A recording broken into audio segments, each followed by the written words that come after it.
Good Monday morning, everyone. Okay, you guys, if you guys are like me, I am slowly packing, gearing up, getting ready for Thanksgiving here in the States. In the chaoticness, we all go to my mother's. So happy early Thanksgiving for everyone that is here in the States. It happens on Thursday, and the chaoticness that comes with it, and Black Friday shopping and promotions. But you guys listening to Author Talk with me, Amy, Russell, Valerie, and our lovely author guest today, Joe. So you guys, oh my gosh, you guys just pray for me. Put out good vibes. Okay. My kids are home for fall break. That started on Friday, and I have been trying to entertain them. And I do love having my kids home. You guys are new to the show. I have a first grader and a kindergartner. So I do love having them home. We decorated. I got little sugar cookie kits, one for Thanksgiving, one for Christmas for them to decorate. So I invited their friends over that live down the street. They all decorated cookies, had a really fun time. Josh is, still just riding the wave from his backpacking camping trip, thoroughly enjoying that, planning his next one for like the first week of December. And I'm not going on that one. Don't have to worry. Okay. I'm not going on that one. But other than that, it was getting my house clean and getting ready to pack. And what all do I need to take to my mom's? What all am I cooking to bring for Thanksgiving? Making sure we're all going to survive and come out when Josh's family's doing Thanksgiving, because they don't do it on the same date. So it's all just chaoticness. And so this is my woo-saw moment of the day to kick off my week, you guys, is hanging out with you guys. So I'm dying to hear about what all you guys did this weekend. If you have crazy, hectic Thanksgiving plans, so give it all to me. Who wants to go first? Valerie. Go ahead, Valerie. Oh, okay. Well, Amy, your margarita. you got a chance to take a breath, because I'm feeling like that's the only breath you're going to get to take, because it sounds like it's just crazy. Sorry. What's good, I guess, where I am the home base for my family, so nice. I don't have to travel anywhere. But the kids are coming here, and I am scheduled to go to the grocery store later today, which I absolutely dread. I refuse to go on weekends, but I'm going to go today and get all the stuff. But this weekend was really fun. We went to the beach trying to decompress from all the stuff we've been doing. I've been working a lot. And also it was our church bake sale, and it's I'm part of Catholic Daughters, and so it's our annual bake sale. It's 2 days, like after every mass, and it's like a bum rush to come and get the best stuff, but I'm working in the as a cashier, so I'm just like busy. But people love it. They come, they hoard, they freeze, they take it with them, and it's a huge thing, and it raises money for our scholarships, so it's a good deal. It's a good deal. Yeah. I like it. We all know you went to the beach to relax before the storm that is about to hit your house this week. Like, that's the reality of it. Yes, and I think I told you my mom just moved here, so the good thing is she's making 4 pies, the dressing, the suga with meatballs, and something else. I don't know, something else. I only have to do the side. Stop. The suga with the meatballs. That sounds interesting. Tell us more about that. I care about that. Every holiday we have to have pasta. You gotta have pasta. That's awesome. So does she make her own gravy? Yeah, we don't call it gravy in our house. We call it suga. But yeah, she actually boils the tomatoes, gets the food mill, grinds them up. I'm not that fancy, but she likes to do it that way because that's the way my dad liked it. Okay, nice. That is a good part of your story. I love that. Yes. I thought the whole thing was enjoyable, but that's the highlight for Russell. That's the highlight. I like it. I like it. That's Russell, some good hardcore Italian right there. I know that's hardcore. Well, if I can find, I mean, the mother makes the suga, the gravy. I mean, that's a big deal. It is a big deal. And hey, if I can find this vegetable carduni, that's the bonus. But they're kind of hard to find. You can find them they used to be at the farmers market down by Airline. Now the farmers market is not the same. But if I can find that, that's going to be the cherry on top. Yeah, I get it. That's a good story. Okay, I don't have anything that I'm homeless, as everyone knows, Homeless. because I still have a money pit. Though I actually see a move-in date that's actually Gonna Joe. I happen. bought a house in June. We gutted the whole inside because I moved from Georgia to Texas, and 2 blocks for my grandchildren, and we've been rebuilding it since. It's a total money pit. So this is our Christmas tree so far. The one Mhm. behind me, that's what we have. Uh, I spent the weekend finding the bocce balls because I want to reinstitute the family bocce games in the afternoon and of Thanksgiving, and then running my dirty dog that I have. Show the picture, Amy. This I is know. my dog after I run her for 2 hours every day. She is a cream British retriever. She loves ball, and we play ball until she passes out every day.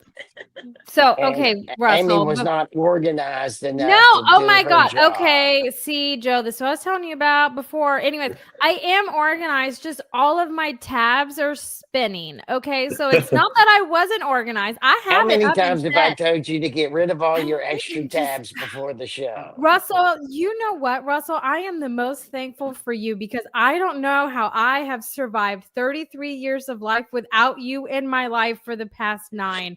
How I about am your the most husband? Poor thankful him. for you. Anyways, it's unconventional, but this is the dog that he's talking about. This All is right. good old Rita. I love Rita. She's never met me, but I feel like we're besties because I love her. But I was prepared, Russell. It's just all my tabs are spinning. So it's Monday, the week of Do Thanksgiving. more better. Nothing, I know, nothing's working. It's how it goes. But Joe, what did you do this weekend? How are you guys getting ready for Thanksgiving? Are you Oh, doing? well, our weekend was a little crazy.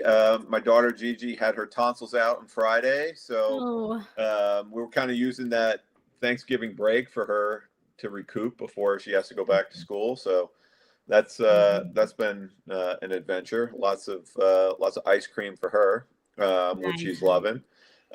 Thanksgiving for us is pretty tame because we go to my in-laws, and that's like only 10 minutes across town. So no crazy travel, but I'm the dessert guy, so I got to get ready to bake some bourbon pumpkin pies this week. So Oh, nice. Nice. Those Mhm. are gonna be great. You had yeah, me at Mhm. bourbon. You just at exactly, bourbon. That's what you had. exactly. Yeah. Everyone's gonna be in a good mood in that Yeah. household, How do you make something better? Just put a little bourbon in it. right? I'm telling you. Right.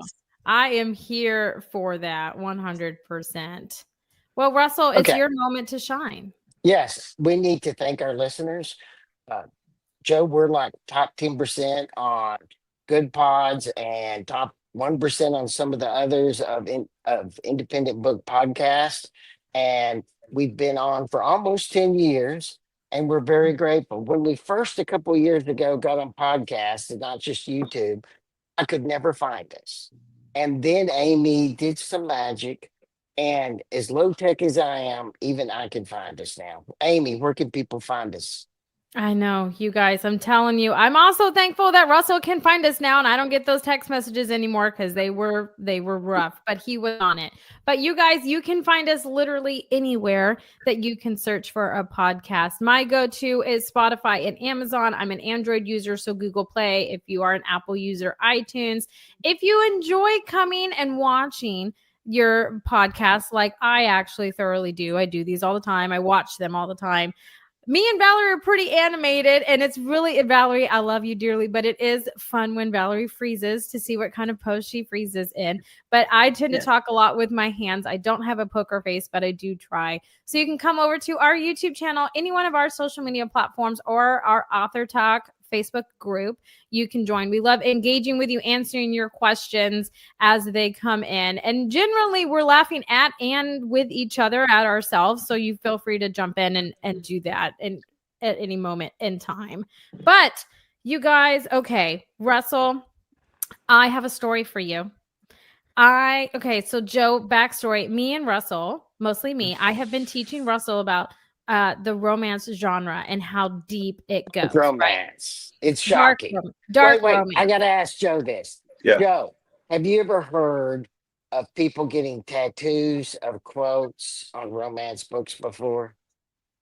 I've heard of people getting tattoos of all sorts of things, but not quotes from romance books. Do you have any idea that at romance book festivals they have tattoo artists? I believe it.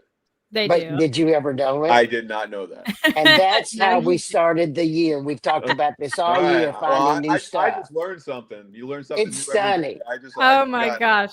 So it's mostly dark romance readers and dark romance conventions that are the ones that get their tattoos. So just to clarify, generally that's how it goes. It's not like a cozy romance. They don't usually do that. But Russell, I wanted to inform you, I have finally hit my limit on the darkness and most unhinged in which I will read. So I have Thank a God for story. Josh. I have a Josh story. is her husband, Joe. Okay. He just found out last week that she reads his stuff.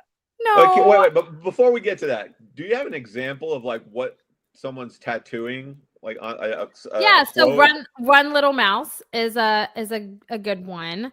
That's from, I want to say it's from Hunting or Haunting Adeline. Run Little Mouse is Okay. another one.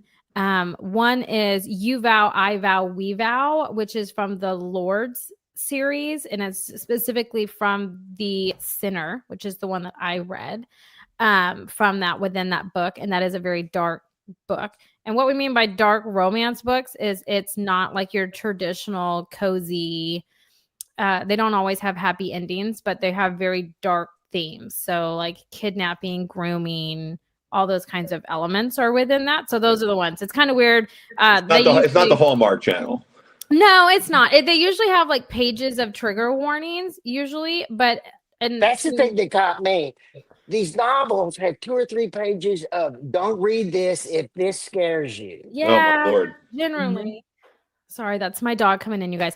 But so generally how it works is they are also very therapeutic for people that have experienced these triggers. It is also like a therapeutic way to kind of read them. But anyways, I have hit my limit. So I wanted to tell you, Russell, in case you wanted to take a gander at this book in which Amy has, I only made it to chapter 2. And then, okay, I made it to chapter 2, and it's not because it was like too dark or gory for me. It wasn't realistic for me. This is why I have canceled. I have DNF'd this book. It's my first book that I've DNF'd all year, which that means did not finish. But it is Bad Bishop.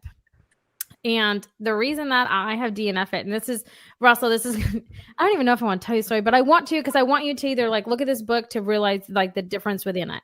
But the first actual chapter before, like after the prelogue of it, like the backstory of it, right, is it opens with this guy who's being tortured. Obviously, Kavanaugh is his name. He's being tortured. And he is to the extent of being tortured that he is just sitting there all nonchalant as they are, you know, removing one of his eyeballs. He's just sitting there. Okay. There's no pain, no nothing. And that I can already not read this. Anyways, so that was my whole thing. But the reason it's going to feed into the all like unhinged part. And this is what I wanted to get to with you, Russell. And so I guess a glimpse into dark romance readers. The fact that he sat there and didn't have any emotion, didn't feel anything for me wasn't realistic. I feel like anyone. It was not organic in its writing. So then I stopped reading it because I was like, I would picture you'd be pretty squirmy. You're not just going to get up and be like, oh, I need to go to some casinos. So for me, it wasn't like realistic. I couldn't visualize it. I was like, this is silly. This is like a B movie, like a B movie. And it's not that it's a bad book. Everybody has liked this book. So I'm not saying the writing is terrible. That's just the scene that did it for me, that I was like, this isn't realistic enough for me, or unhinged, I guess, enough for me. But if you're looking at a book, Russell, and you want to know what dark romance is, that would be your description. The opening chapter is this. Okay, I could not read that. You could do it. I have faith in you, Russell. But I wanted you to know it's my first DNF of my dark romance venture this year. And so if you want to check it out, Bad Bishop, which I'm sure a lot of people don't give me hate for it, because I'll probably go back and finish it at some point. But it wasn't realistic enough for me to continue reading. But that's also, I guess, part of my weekend in a nutshell. But you guys, this is the coolest thing ever. Russell doesn't think so, but I do. Me and Joe actually live in the same city, which never happens to me. Joe, I usually have to tell people, if you've heard of Texas A&M University, I live there because they don't really know where College Station and Bryan is. So the fact, when I looked it up on PR by the Book, which is your PR company, and it says College Station, I was like, this never happens. And then you're like, I don't know, you're like down the street pretty much from me. So I don't know. I think it's the coolest thing ever. We've agreed to not talk about football because you guys all know how it is here here in Aggie land, and I didn't go. So, you know, it's a fun thing. But I like that Joe lives near me. That's like, we'll have to get coffee one day, Joe. And actually, absolutely. Yeah, that Valerie, never happens. I mean, no. I mean, especially in a small town like College Station, right? It's not like it's like two people in a big metropolis, right? Like it's two people in a college town. Yeah, and see, I love that you called it a small town because I usually call it, you know, the small town, and I'm like on the southernmost part of it, so it's pretty small down here, and you're close to me, so it's, you know. But some people consider this a big city, and I'm like, I've lived in big cities. This is not a big city. This is the smallest town I've ever lived in. Yeah. So I'm going to keep calling it a small town. It is. And, you know, it has small town feel. So it has pros and cons. I do love living here. It's great for my kids. But Valerie, me and Joe have so much in common. And I want to dive into his book and his writing experience. So Valerie, I'm going to let you take it away. And let's get Joe talking about his book. So take it away. Okay. First, Joe, tell us a little bit about yourself and how you got into writing, please.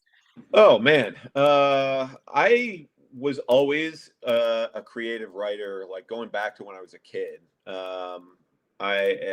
It's funny. My mom was cleaning out the attic back home in New Jersey, and she came across a short story that I banged out on a Commodore 64 when I was like 10 years old. Preposterous story about how the mob was going to infiltrate the Vatican and take over the Catholic Church. I mean, who comes up with that when you're 10 years old, right?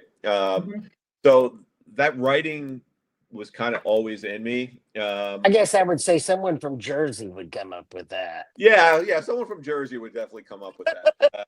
And obviously I mean, I think that was pre-Godfather 3, so where you had that tie-in. So maybe I was ahead of my time. But when I was in high school, I coming out won a couple scholarships for writing, and one of them opened a door for me to work for the Newark Star Ledger as a high school sports reporter. So I was 18 years old, working full time and going to college. Learned a lot of lessons there in that experience, just from interviewing style and writing different kinds of writing on deadline, writing quick, short, long, all of it. And I did that for like 13 years. And when I sensed that the newspaper industry was struggling to figure out how they were going to monetize in digital, I knew it was time for a change. And I was fortunate enough that my dad owned a barber shop, and he had a connection, client that was an executive with NBC, and he got me an interview with their content team, and I got hired in 2007 as a sports editor. And crazy happenstance, I was the day of the Olympic Trials Marathon in 2007. They ran it in New York the day before the New York City Marathon, and in that race, a runner named Ryan Shea had a cardiac arrest and died in the race. So you can imagine, that happening at Olympic trials, like all hell breaks loose from a news standpoint. And I was literally the only one in the office. I ran point on that like all day. And by the end, I guess I did a good enough job that by the end of the day, Dave Gobble, the coordinating producer for NBCOlympics.com, called me into his office and said, "Hey, we don't have a track and field producer for Beijing. Would you like that job?" And I knew that was my ticket to China. And I said, hell yes. And that's kind of what started my my Olympic career, and covering track and field mostly. I did also do alpine skiing in the Winter Olympics, but track and field was my passion, and I kind of dove into that. And I did 8 years and 4 Olympics, 2 winter, 2 summer, with NBC, and then moved to Austin to work for Flow Sports, and did that for almost 9 years, and ran their mile split division, which is like a high school track and field network. And I got to produce some video documentaries that were wonderful, great experiences. Again, like sitting down and doing a long form type interview and like getting people to open up and talk was really something that I became really, really good at. And I got laid off from that job in February of 2013, and I was suddenly like sitting around like with all this time on my hands, like, what am I going to do?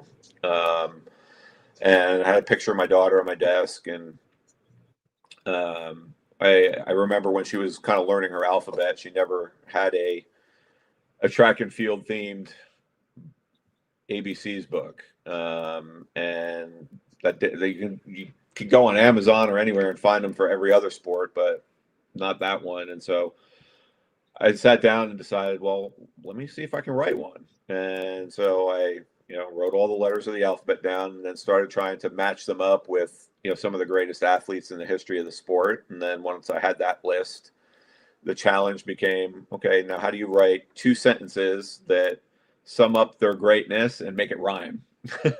And so that's a big assignment there. Yeah. So I did that, and I self-published that book. And that actually just won the best children's educational book at the International Impact Book Awards. Wow. But that opened the floodgates for me. I was like, once I kind of got through that, I realized, I still have, plenty of time on my hands, and my parents, were always begging me, you got to write a book, you got to write a book. But like when you're working full time and, traveling the world and doing all these things, like when do you have the time to do that? And so that's when I sat down and, decided, hey, I'm going to write a novel. And I based it in the world that I know best, and that's kind of the Olympic world. And so that's how I got. That's incredible. That's incredible backstory. And then jumping into the novel scene, though, that's a huge endeavor and commitment. How did you prepare for that? I knew some people that wrote books, and they, I had talked to them about their process, and they were stressed, being like really committed to every day trying to get something good down, like not necessarily coming to to the office and saying, okay, I'm going to write 3,000 words today, but like just get something good down. And so I started there, trying to figure out, okay, who are my characters going to be? Like, how am I going to shape them? And from there, then like started to piece the story together. And what primarily influenced your development in your characters? Was it the things you have seen, or the situations, or just the backstory that you already had in mind? A little bit of both. So in Beneath the Rings, the main protagonist is a character named Nova Mendelsohn. She's an independent Olympic journalist that I patterned after a bunch of people that I admire. One of my best friends and colleagues, Alan Abrahamson, is an independent Olympic journalist. He has a website called 3 Wire Sports, where like he delves into the politics of the Olympic movement and like stuff that like so deep that not your average sports reporter is gonna dive into. So like that was my start, and then I knew I didn't want a male character. I wanted a strong female character, and from there started thinking about people that I wanted her to embody. So from a toughness and grit standpoint, I looked at Lara Logan and all that she went through, and some of her reporting in Egypt and resiliency, and I thought that was Can I a great. ask you a question real quick? Yeah. It sounds like you're giving us a lot of sports reporting insight as well. Just really like in the trenches. And do you feel like that's part of your characters?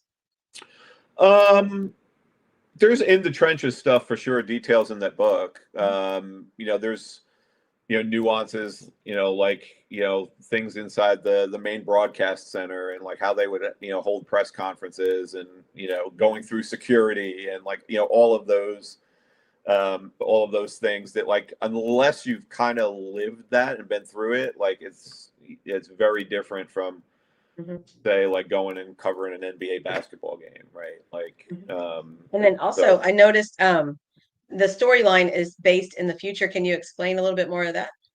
Yeah, I wanted to go future, and I chose Doha for a couple reasons. One, I've been there a few times. I've been fortunate to cover a bunch of international track meets there, and kind of fell in love with the city. It's got this unique blend of old town, ancient, Arabic, and then the glitzy, like, new modern, buildings in downtown that come from unlimited natural gas, and how they're making their money. But Qatar is very much building their tourism around sports. They're very active in the sports bidding. They held the World Cup.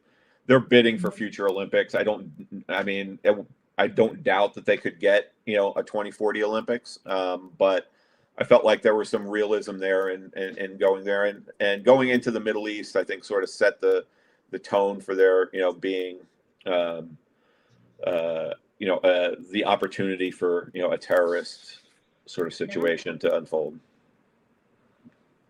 So you have a question? Yeah, I do. How did you put a summer Olympics in Doha?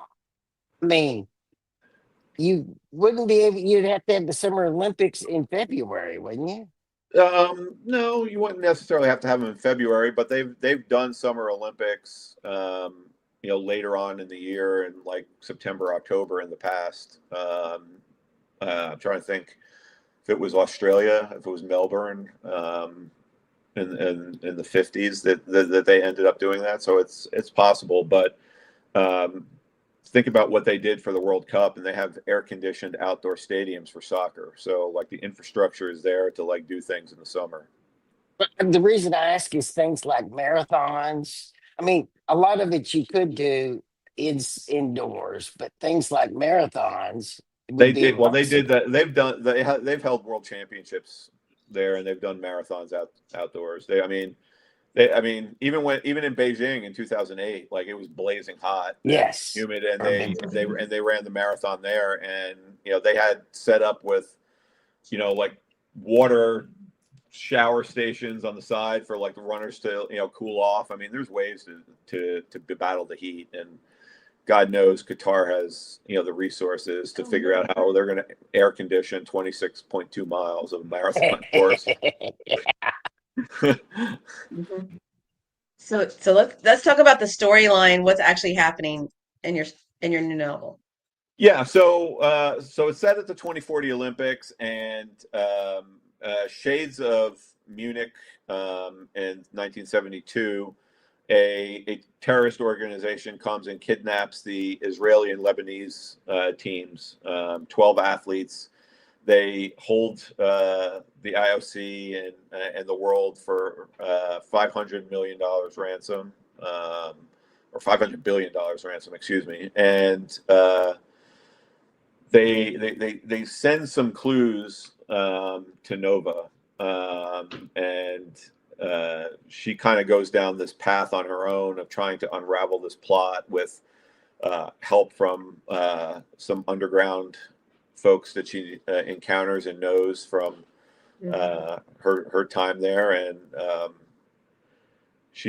things get pretty crazy. So depraved sort of stuff that happens to the athletes, and even to Nova and her counterparts. On the dark side, on the dark side, to kind of save the world.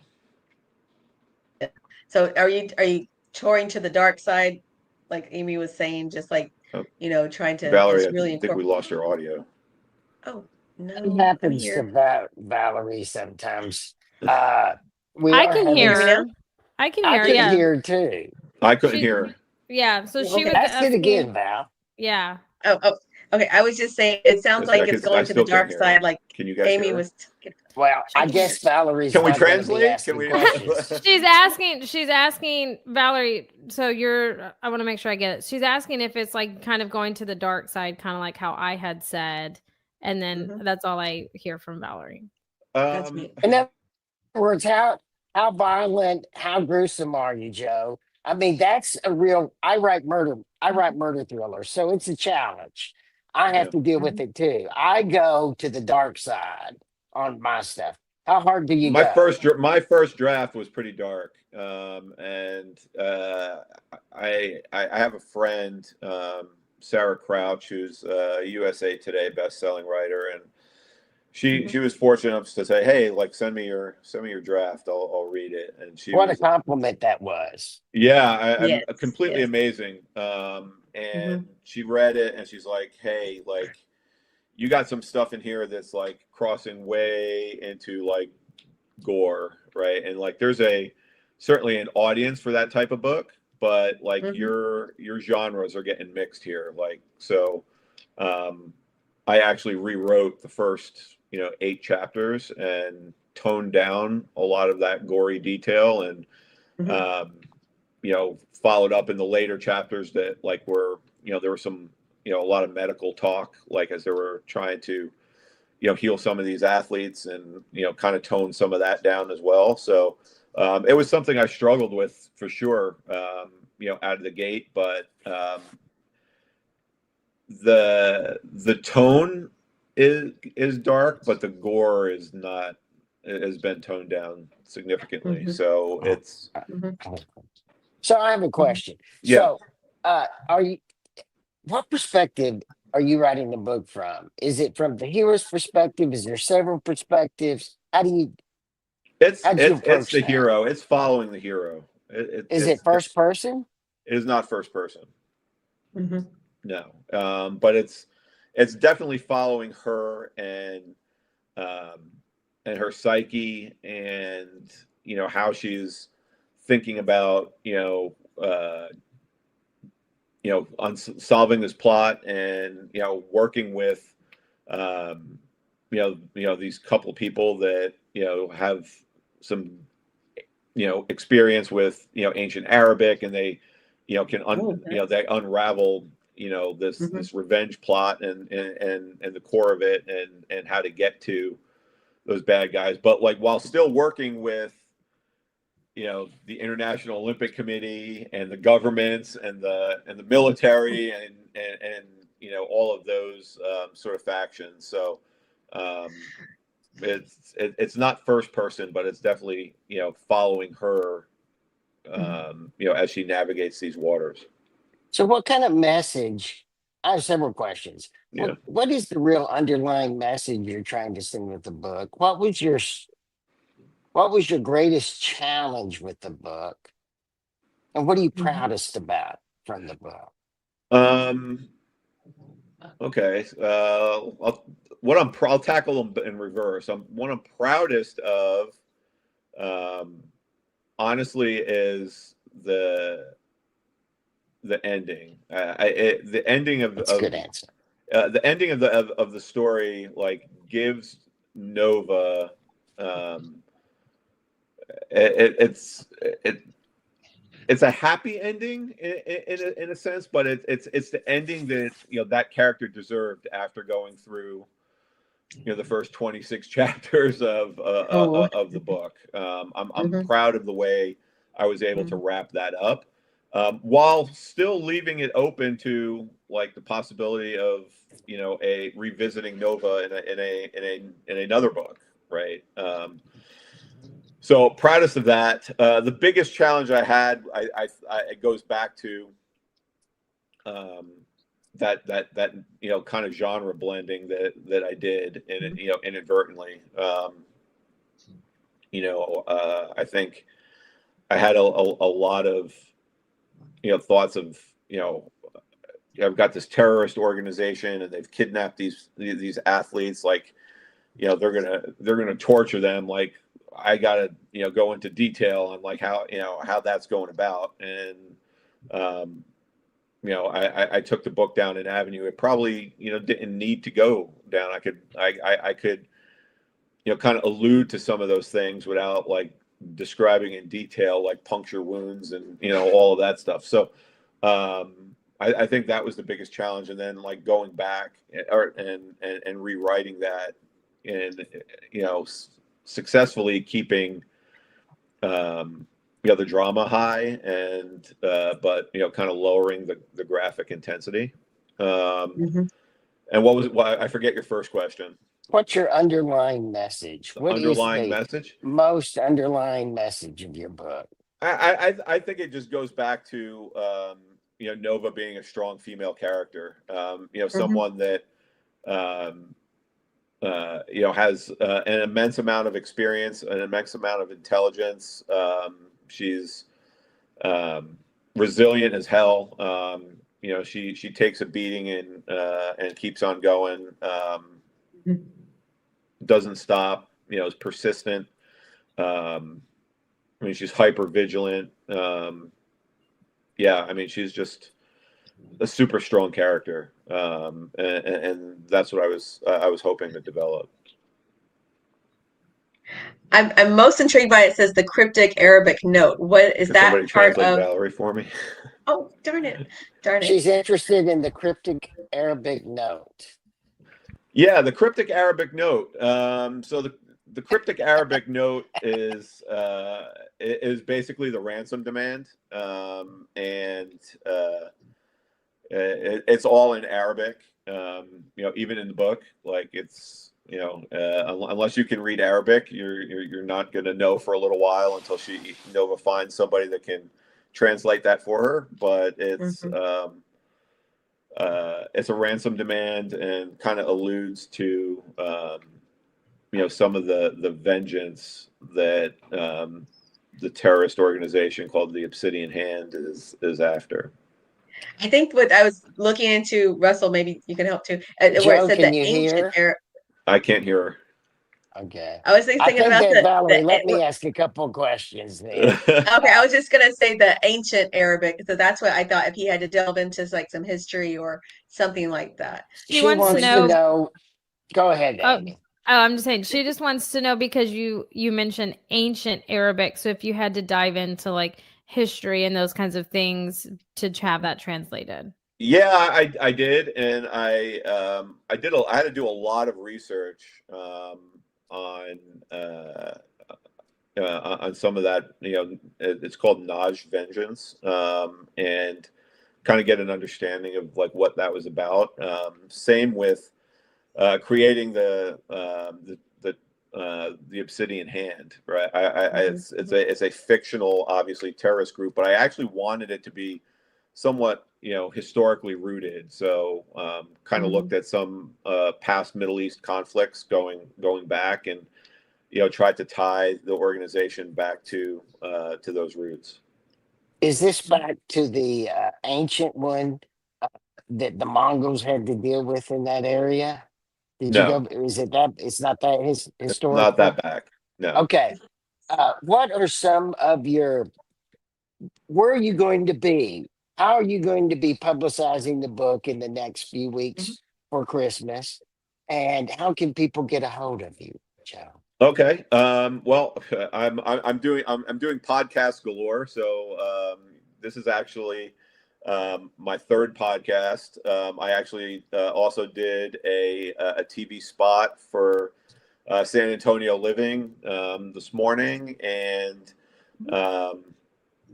got more podcasts set up. I'm hoping for some other things to materialize. They're kind of in the works, but can't say yet. But I'm reachable on all my social media channels. My website is booksbybattaglia.com.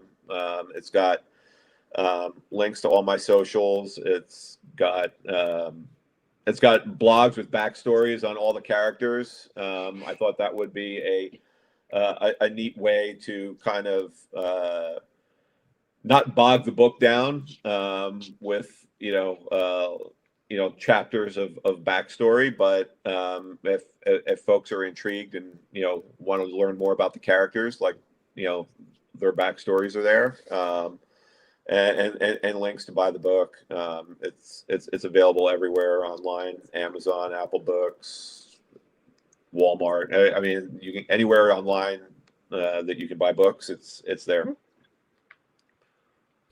Nice. I love it. SA Living is great. I'm from San Antonio. I grew up there. So I'm familiar with that show. I think it's a great platform. So I'm excited that you're going to be on it. And it's a bummer that Valerie, I love it though, because if it's not you freezing in like a cute pose that me and Russell get to, take bets on, it's that your audio goes out and we get to be your translator. And I love it. It's why. Peace. Yeah, it's why I love that we do our show live, because it just encompasses everyday life and the struggle sometimes, right? So I absolutely the struggle is real. Oh, it is, and I absolutely love it, and I am here for it. But you guys, let's do last minute. Well, I can't do a last minute question from Valerie, but I can do one from Russell. So Russell, take it away. Valerie wants to know, what kind of margarita do you like? Because that's her thing. Okay. He never said. And I want to know if you've ever played bocce ball. I have. And what book are you reading right now? Okay, I'm actually reading a bunch of Stephen King short stories. Nice. And one thing I like to do sometimes is bring the audiobook version and go fishing, and in that solitude, just turn the audiobook on and kind of listen to that. So that's where I'm at right now. In terms of margarita, I actually had a very interesting margarita, Amy, at Gringo's. They actually have a whiskey margarita with Maker's Mark that kind of hit the spot. So bourbon makes everything better, right? Sticking with that. So I'll go with that one as my favorite margarita. Nice. I like it. Valerie never asked that question. Russell was just throwing her under the bus, but it's okay. I like it. It's okay, but I'll offer it up anyway. I like it. And Gringo's, I feel like, is the best place if you're in College Station to get fajitas. Gringo's, hands down. At least for me, it's the best place to go. But Joe, I want to thank you for taking time out of your day to come and hang out with us. Learn that that we're so close together, and to talk to us about your book and just your background. I absolutely love it. So thanks for taking time out to come and hang out with us. It's been a lot of fun. I like the just the back and forth, and it's a great conversation. I love it.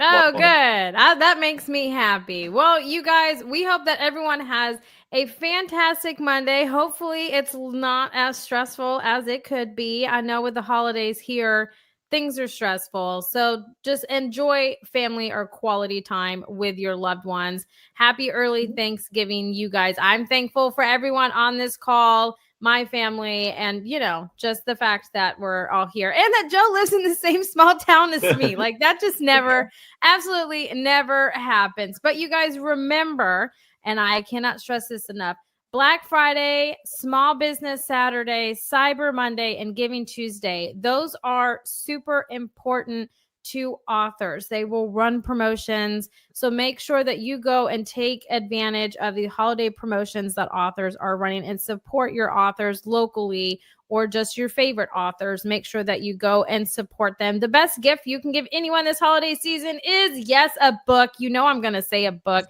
It is the best thing you can give. But of all things, leaving reviews for your authors. It makes them stronger writers, and it just encourages them to continue. Good, bad reviews are always welcome. But until then, you guys have a fantastic rest of your week, and we will see you all next Monday. Bye for now, everybody.